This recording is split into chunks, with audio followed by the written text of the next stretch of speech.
দক্ষিণ ভারতের পাহাড়, জঙ্গল, নদ-নদীর সীমানা সবকিছুকে বাইরের শত্রুর আক্রমণ থেকে রক্ষা করত এক শক্তিশালী সামন্ত সম্প্রদায়। তাদের নাম পলিগার।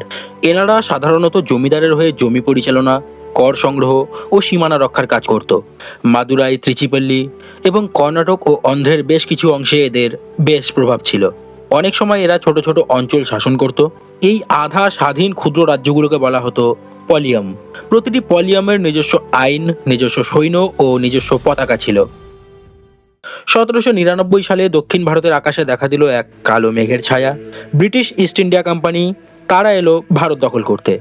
পলিগার নেতা বীর পান্ডিয়া কাট্টাবোম্মন ব্রিটিশদের কর দিতে অস্বীকার করায় শুরু হয় পলিগার যুদ্ধ। 1799 থেকে 1805 পর্যন্ত প্রায় 6 বছর এই যুদ্ধ চলে। এর ফলে বহু পলিগার শহীদ হন। ব্রিটিশরা তাদের দুর্গ ভেঙে দেয় ও তাদের জমি ছিনিয়ে নেয়।